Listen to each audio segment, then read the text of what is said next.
हाँ, फिर हम यहाँ पर देखेंगे कि इंडस वैली सिविलाइजेशन यानी सिंधु सभ्यता की अगर बात करें तो इंडस वैली सिविलाइजेशन में एक पॉइंट और हम देखेंगे कि इंडस वैली सिविलाइजेशन की कंटेम्परेरी कौन कौन सी सिविलाइजेशंस थे उनको अपन डिस्कस करेंगे। इंडस वैली सिविलाइजेशन की अगर बात करें तो इंडस वैली सिविलाइजेशन के अनेक नाम हैं और वो नाम अपने आधार पर इंडस वैली सिविलाइजेशन के नाम जो पड़े वो उनके पीछे कुछ रीजंस हैं, उनको हम देखेंगे। यहाँ पर सबसे पहले हम देखेंगे कि इंडस वैली सिविलाइजेशन के कंटेम्परेरी कौन सी सिविलाइजेशन थी। इंडस वैली सिविलाइजेशन यानी सिंधु सभ्यता या हड़प्पा सभ्यता, नगरी सभ्यता या कांस्य युगीन सभ्यता, ये सब इसके निकनेम हैं। तो हड़प्पा सभ्यता के जो हमारे क्या है समकालीन जो अन्य सभ्यताएं हैं वो कौन सी हैं। एक है आपकी दजला और फरात नदियों के बीच में जो सभ्यता डेवलप करी उसको मेसोपोटामिया या सुमेरियन सभ्यता के नाम से जानते हैं। ये भी एक कांस्य युगीन सभ्यता थी। कांस्य युगीन क्यों कह रहे हैं, क्योंकि यहाँ पर कहते हैं कॉपर के साथ साथ टिन का यूज किया गया और टिन को यूज करके धातु बनाई गई जिसको कांसा या कांस्य कहते हैं।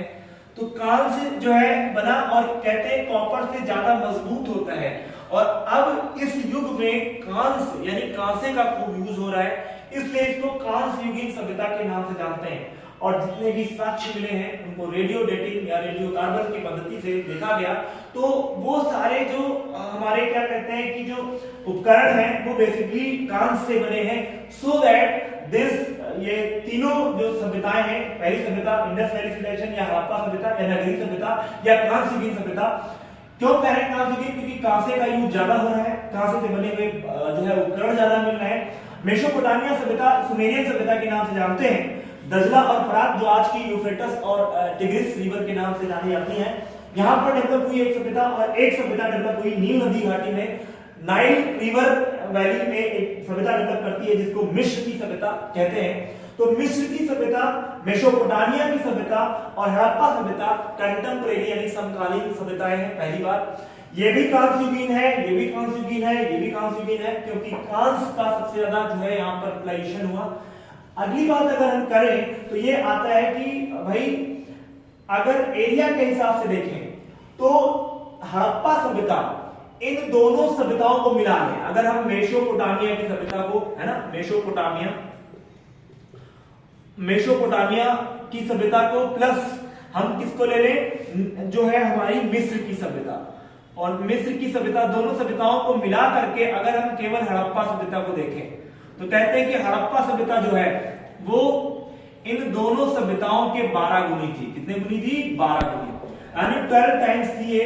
अकेले इसका एरिया कहते हैं जब हम आजाद नहीं हुए थे यानी 1947 से पहले है ना, तब इसका जो एरिया था वो था कितना था भाई बोलो, मैंने बताया था अभी 12 लाख, ठीक है, 99,600 स्क्वायर किलोमीटर था। ये आजाद भारत के पहले, पाकिस्तान हमारा ही था ना, तो उस समय पाकिस्तान अफगानिस्तान पूरे एरिया को मिला करके टोटल कितना एक्सटेंशन था इसका, कब था ये था हमारा आजाद भारत के पहले, यानी हम लोग जब हमारा उस समय का इतना एरिया है। और स्वतंत्रता के बाद यानी 1947 के बाद जो है ये हो गया 20 लाख स्क्वायर किलोमीटर, ठीक है। तो 20 लाख स्क्वायर किलोमीटर कब हो गया? स्वतंत्रता के बाद, यानी नए नए जो है प्लेसेस खोजे गए और ये इसका एरिया बढ़ता चला गया और टोटल आज की डेट में 20 लाख स्क्वायर किलोमीटर पर हमारा एक्सपेंशन है। किसका एक्सपेंशन है बोलो सर? वो है हमारे हड़प्पा सभ्यता का।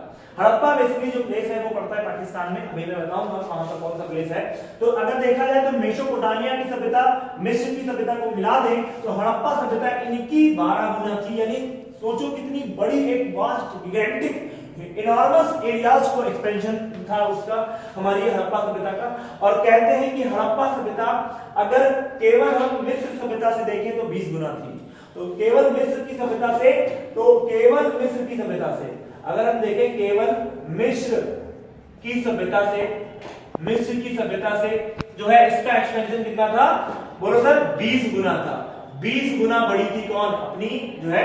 और कहते हैं अपने समकालीन जो हमारी क्या है समकालीन जो एक प्रकार से जो सभ्यताएं हैं उनमें हड़प्पा सभ्यता उत्कृष्ट मानी जाती थी, बहुत ही सर्वोच्च मानी जाती थी। क्यों? इन द एरिया के बेस पर भी हम देखें, एंड दूसरा अगर हम देखें तो दूसरा पॉइंट ये आता है कि भुगतान संतुलन, यानी व्यापार पक्ष हमारे पक्ष में था, यानी हम यहां से चीजें मंगा कम रहे हैं, भेज ज्यादा रहे, तो हमारा जो व्यापार संतुलन है, यानी व्यापार भी सरप्लस में है। हड़प्पा सभ्यता के जो लोग हैं वो ज्यादा से ज्यादा चीजों को ऑब्टेन करते हैं और ज्यादा से ज्यादा जो है चीजों को यहाँ भेजते हैं, नील यानी मिस्र सभ्यता में और मेसोपोटामिया की सभ्यता में।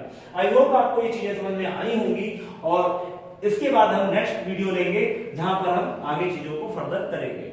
ठीक है।